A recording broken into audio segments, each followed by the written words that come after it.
பாட்டாளிகள் அனைவருக்கும் வணக்கம். அதாவது கடந்த சில நாட்களுக்கு முன்னாடி ஒருங்கிணைந்த வேலூர் மாவட்டத்தின் இளைஞரணி பொறுப்பாளரும் வழக்கறிஞருமான அண்ணன் சக்கரவர்த்தி அவர்கள் கொடூரமான முறையில் படுகொலை செய்யப்பட்ட செய்தியை நீங்கள் எல்லோருமே கேள்விப்பட்டிருப்பீங்கன்னு நினைக்கிறேன். ஆரம்பத்தில் சாலை விபத்துன்னு சொல்லி விசாரணையை துவங்கின காவல்துறை பாட்டாளி மக்கள் கட்சியின் மிகப்பெரிய போராட்டத்திற்கு பிறகு தான் அதை கொலை வழக்காக பதிவு செஞ்சு விசாரணையை மேற்கொண்டது மட்டும் இல்லாமல் அண்ணன் சக்கரவர்த்தியின் மரணம் கொலைதான் என்பதை உறுதியும் செஞ்சுருக்கு.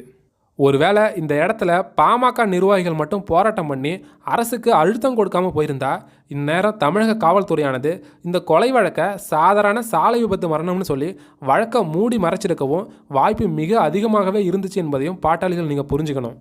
இந்த இடத்துல சமூக வலைதளங்களில் இயங்கக்கூடிய ஒரு சில பாட்டாளிகளின் மீது எனக்கெல்லாம் மிகப்பெரிய கோபம் வந்துச்சுன்னு தான் சொல்லுவேன்.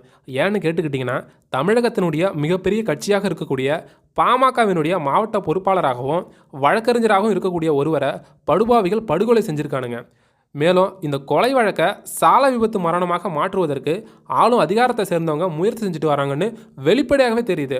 ஆனால் ஒரு சில சமூக வலைதள பாட்டாளிகள் இது குறித்து எந்தவித பதிவுகளும் போடாமல், மேலும் தமிழக சட்ட ஒழுங்கு பிரச்சனை குறித்து அதிகார வர்க்கத்திற்கு எதிராக கேள்வி எழுப்பாமல் கோஷ்டி சந்தைகள் பதிவுகளை மட்டும் தொடர்ச்சியாக போட்டுக்கிட்டு வரதை பார்க்கும்போது எனக்கெல்லாம் மிகப்பெரிய மன உளைச்சல் ஏற்பட்டுச்சுன்னு தான் சொல்லுவேன்.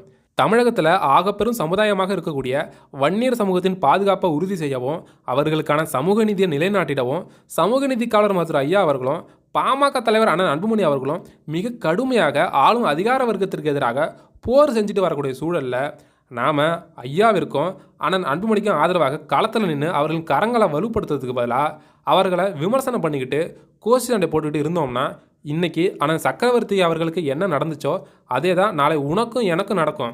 மேலும் நீ எப்படி இன்றைக்கி அண்ணன் சக்கரவர்த்தியின் மரணத்திற்கு நீதி கேட்காம கோஷ்டி பூசல் பதிவில் போட்டுக்கிட்டு இருக்கியோ அதே போல தான் நாளைக்கு நமக்கு எதுனா ஒன்று நடக்கும்போது மற்ற பாட்டாளிகளும் நமக்கான நீதிக்கு குரல் கொடுக்காம உட்கட்சி விவகாரங்களிலும் கோஷ்டி பூசல் மோதலிலும் ஈடுபட்டு இருப்பார்கள் என்பதை நீங்கள் புரிஞ்சுக்கணும். அண்ணன் அன்புமணி அவர்களும் கூட நேற்றைக்கு நடந்த செங்கல்பட்டு மாவட்ட பொதுக்குழு கூட்ட மேடையில் ஒன்று சொன்னார். நமக்குள்ள எந்தவித விமர்சன பதிவுகளும் இருக்கக்கூடாது, நம்மளுடைய விமர்சன பதிவுகள் எல்லாம் சமூக நீதி துரோகி திமுகவிற்கு எதிராக தான் இருக்கணும்னு சொல்லியிருந்தார். ஆனால் அதை கொஞ்சம் கூட கவனத்தில் கொள்ளாத ஒரு சில பாட்டாளிகள் இன்றைக்கும் கூட ஏன் இந்த நிமிடம் வரைக்கும் கோஷ்டி பூசல் பதிவுகளை போட்டுட்டு வரதை பார்க்கும்போது எனக்கெல்லாம் சிரிக்கிறதா இல்லை அழுவுறதானே தெரியலன்னு தான் சொல்லுவேன். அதாவது தமிழகத்தில் அரசியல் ரீதியாகவோ அல்லது சமூக ரீதியாகவோ ஒருங்கிணைய முடியாமல் தங்களுக்கு நடக்கும் அநீதிகளுக்கு எதிராக குரல் கொடுக்க ஒரு தலைவர் இல்லாமல் எண்ணிக்கை அளவில் மிக குறைவாக இருக்கக்கூடிய சமூக மக்களிடம் போயிட்டு பாமகவை பற்றியும் சமூக நீதி காவலர் ஐயாவை பற்றியும் அண்ணன் அன்புமணியை பற்றியும் கேட்டு பாருங்கள். அவங்க எந்த அளவுக்கு வன்னிய சமூக ஒற்றுமை குறித்தும் மருத்துவர் ஐயா மற்றும் அண்ணன் அன்புமணியின் ஆளுமை குறித்தும் சிலாகித்து பேசுவார்கள் என்பது உங்களுக்கு புரியும். அதாவது இருக்கும்போது ஒரு பொருளினுடைய அருமை தெரியாதுன்னு சொல்லுவாங்க. அதுபோல தான் இன்றைக்கி பெரும்பான்மையான வன்னி சமூக மக்களின் மனநிலையாக இருக்குது என்பது தான் மறுக்க முடியாத உண்மையாக இருக்குது. இன்றைக்கி அண்ணன் சக்கரவர்த்தி அவர்களுக்கு நடந்தது போன்ற சம்பவம் வேறு ஏதாச்சும் தலித் சமூக கட்சியினுடைய ஒரு ஊராட்சி நிர்வாகிக்கு நடந்ததாக கூட இன்றைக்கி ஒட்டுமொத்த தலித் சமூக மக்களும் சமூக வலைதளங்களில் ஆளும் திமுகவிற்கு எதிராகவும் தமிழக சட்ட ஒழுங்கு பிரச்சனை குறித்தும் மிக கடுமையான விமர்சனங்கள் முன் வச்சு அதிகார வர்க்கத்தை வறுத்தெடுத்திருப்பாங்க.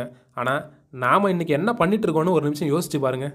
இதே ராணிப்பேட்டை மாவட்டம் அரக்கோணத்தை சேர்ந்த திமுக கவுன்சிலர் பாபு என்பவர் கள்ள துப்பாக்கி வச்சிருந்த போதே இந்த ஸ்டாலின் தலைமையிலான திமுக அரசு அந்த வழக்கை விசாரிக்க தனி குழுவை அமைச்சிருந்தா இன்றைக்கி கள்ள துப்பாக்கிகள் தமிழகத்திற்கு எப்படி உள்ளே வருது, அதை விற்பனை செய்யும் ஏஜென்ட்டுகள் யார் யார், அது தயாரிக்கப்படும் இடம் எங்கே இருக்குன்னு கண்டுபிடிச்சி, மேலும் இது நாள் வரைக்கும் கள்ள துப்பாக்கிகள் தமிழகத்தில் யார் யாரெல்லாம் வாங்கி திருட்டுத்தனமாக உபயோகம் பண்ணிட்டு இருக்கிறார்கள் என்பதையும் கண்டுபிடிச்சி அவர்கள் அனைவரையும் சிறையில் அடைச்சிருந்தா இன்றைக்கி ஓரளவிற்கு கள்ள துப்பாக்கிகள் கலாச்சாரத்தை கட்டுப்படுத்தியிருக்கலாம். ஆனால் விளம்பர மாடல் அரசுக்கு அதை பற்றிய எந்தவித அக்கறையும் இல்லை என்பதால் தான் இன்றைக்கி பட்டா கத்தி அறிவால் கூலிப்படை கும்பல் கலாச்சாரத்தை போல கள்ள துப்பாக்கி கலாச்சாரமும் மிகப்பெரிய அளவில் தலை தூக்க ஆரம்பிச்சிருக்கு. மேலும் இன்றைய தினம் அண்ணன் பாலு அவர்கள் அண்ணன் சக்கரவர்த்தியின் கொலைக்கு நீதி கேட்டும் தமிழக சட்ட ஒழுங்கு பிரச்சனை குறித்தும் சென்னை உயர்நீதிமன்ற வளாகத்தில் மிகப்பெரிய கண்டன ஆர்ப்பாட்டம் நடத்த இருக்கிறாங்க. வாய்ப்பு இருப்பவங்க தயவு செஞ்சு அந்த கண்டன ஆர்ப்பாட்டத்தில் கலந்து கொள்ளுங்க. மேலும் வாய்ப்பு இல்லாதவங்க குறைந்தபட்சம் சமூக வலைதளங்களில் கண்டன பதிவுகளை போட்டு அண்ணன் பாலு அவர்களின் போராட்டத்திற்கு வலிமை சேருங்கள் என்பதை ஒரு கோரிக்கையாகவே வச்சுக்கிறேன். தேசிய கட்சியான பகுஜன் சமாஜ்வாதி கட்சியினுடைய மாநில தலைவர் திரு ஆம்ஸ்டாங் அவர்களை ஒரு கூலிப்படை கும்பல் மிக கொடூரமான படுகொலை செஞ்சு இன்னும் ஒரு வருடம் கூட நிறைவடையாத சூழலில் இப்போது வேறொரு கூலிப்படை கும்பல் பாமக மாவட்ட பொறுப்பாளரை படுகொலை செஞ்சுருக்குன்னா திரு ஸ்டாலின் அவர்கள் எந்த லட்சணத்தில் ஆட்சியை நடத்திட்டு இருக்காரு என்பதையும் மக்கள் புரிஞ்சுக்கணும்.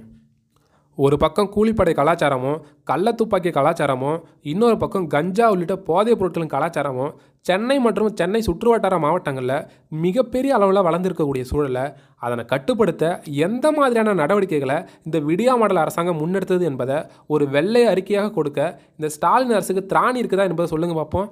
வெறும் நீட்டு பிரச்சனையாகவும் இந்துத்துவ பிரச்சனையும் மட்டுமே பேசி பேசி மக்களை முட்டாளாக்கி தமிழக சட்ட ஒழுங்கில் கோட்டை விட்டுள்ள ஸ்டாலின் அரசின் இயலாமையின் காரணமாகத்தான் பாமக இன்னைக்கு ஒரு ஆகச்சிறந்த கள போராளியாக எழுந்திருக்கு. ஊழல் செஞ்சு ஊரை ஏமாத்துறதுல மட்டுமே தன்னுடைய முழு கவனத்தையும் செலுத்திட்டு வரக்கூடிய இந்த விடியா மாடல் அரசு சட்ட ஒழுங்கில் 1% அக்கறை காட்டியிருந்தா கூட இன்னைக்கு அண்ணன் சக்கரவர்த்தியின் உயிர் காப்பாற்றப்பட்டிருக்கும். மேலும் இந்த சட்ட ஒழுங்கு பிரச்சனை குறித்து ஆளும் திமுகவிற்கு எதிராக அண்ணன் அன்புமணி அவர்கள் குரல் எழுப்பினா உடனே திமுகவை சேர்ந்தவர்களும் அவர்களுக்கு ஜால்ரா போடுற கூட்டணி கட்சிகளும் முதல்ல அப்பா பிரச்சனை சரி பண்ணுங்கன்னு சமூக வலைதளங்களில் பதிவுகளை போட்டுட்டு வரதை பார்க்கும்போது இந்த திமுகவை சேர்ந்தவர்களும் அவர்களுக்கு ஜால்ரா போடுற கூட்டணி கட்சிகளும் எந்த அளவுக்கு தற்குறித்தனமாக இருக்கிறார்கள் என்பது மிக தெளிவாகவே புரியும்.